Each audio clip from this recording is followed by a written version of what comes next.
Hello everyone, welcome back to another video. You are watching my YouTube channel study with Kartik. तो आज हम जो है एचपी बीएड एंट्रेंस की सीरीज़ में हिंदी के कुछ मोस्ट इंपॉर्टेंट क्वेश्चंस करने वाले हैं। मैंने पहले भी आप लोगों को कहा था कि हिंदी में आप लोगों को क्या क्या पढ़ के जाना है। आप लोगों को मुहावरे पढ़ने हैं, लोकोक्तियाँ पढ़नी है, समास पढ़ने हैं, आपको संधि पढ़नी है, संज्ञा, सर्वनाम, विशेषण, क्रिया विशेषण, और आप लोगों को उपसर्ग प्रत्यय का पता होना चाहिए। तो ये कुछ मोस्ट इम्पॉर्टेंट जो है टॉपिक्स हैं जो आप लोगों को पढ़ के ज़रूर जाने हैं। तो लेट्स स्टार्ट। पहला क्वेश्चन हमारा कहता है कि आठ आठ आंसू रोना मुहावरे का क्या अर्थ है। तो ऑप्शन है आपके पास, रोते रहना, चुप होकर रहना, फट फट कर रोना, या फूट फूट के रोना। तो इसका जो राइट आंसर है वो हो जाएगा ऑप्शन नंबर डी, फूट फूट कर रोना। ऊपर जो है गलत लिखा हुआ है फट फट कर रोना, तो आप लोगों का जो राइट हो जाएगा वो हो जाएगा ऑप्शन नंबर बी, फूट फूट कर रोना। इसके बाद जो अगला है हमारे पास, अगला क्वेश्चन कहता है कि निडर में कौन सा समास है। निडर निडर का अगर आप समास विग्रह करोगे तो बनेगा बिना डरे या बिना डर के। तो इसका जो यहाँ पे ऑप्शंस दिए गए हैं, बहुब्रीहि समास है, या अव्ययी भाव है, द्वंद्व है, या तत्पुरुष है। तो इसका जो राइट आंसर है वो हो जाएगा ऑप्शन नंबर बी, अव्ययी भाव समास। तो आप लोगों को समास काफ़ी अच्छे से पढ़ के जाने हैं। इसके बाद आता है हमारा नेक्स्ट क्वेश्चन, गगनचुंबी में समास है। तो गगनचुंबी में अव्ययी भाव समास है, तत्पुरुष समास है, यहाँ पे जो है मिसप्रिंट है, द्वंद्व होगा यहाँ पे, ये भी गलत लिखा गया है। तो इसका जो राइट आंसर है वो हो जाएगा ऑप्शन नंबर बी, तत्पुरुष। तो गगनचुंबी का जब हम विग्रह करते हैं तो गगन को चूमने वाला कह सकते हैं, तो इसलिए क्या हो जाएगा, तत्पुरुष समास हो जाएगा।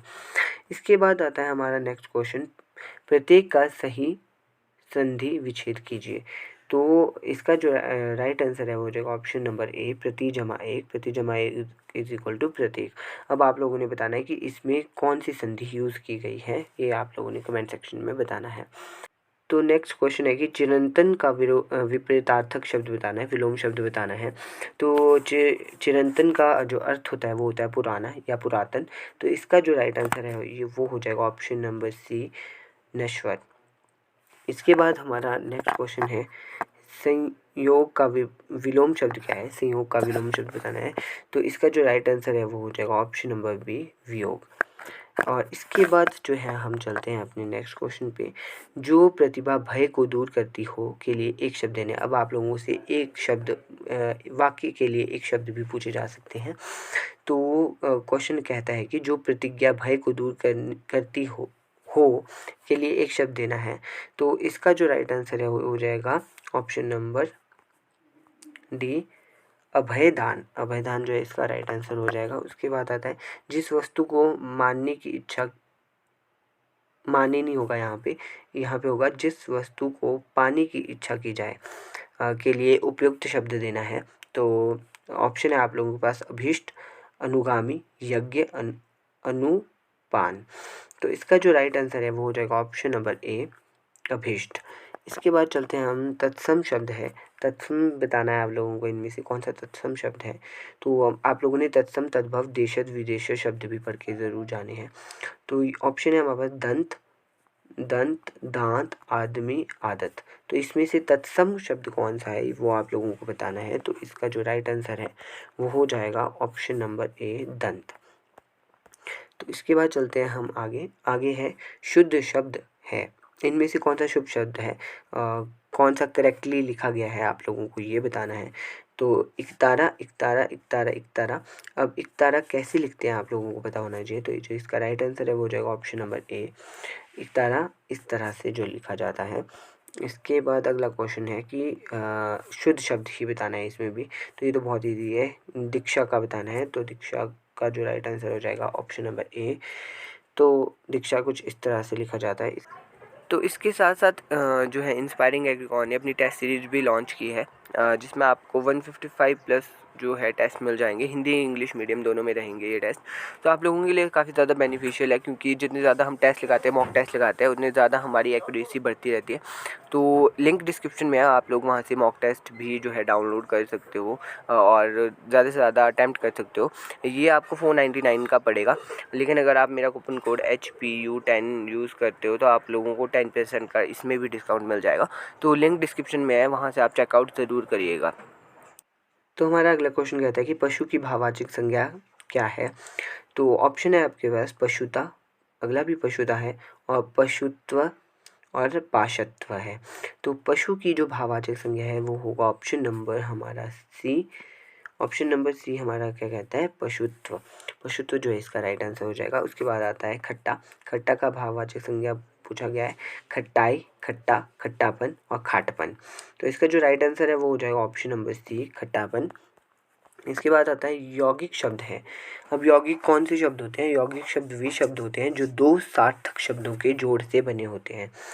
सार्थक शब्द क्या हुए? जिनका कोई अर्थ होता है, ठीक है, दो अर्थ जिनके कुछ अर्थ होता है, तो दो सार्थक शब्दों के मेल से जो बनते हैं उन्हें कहते हैं यौगिक शब्द।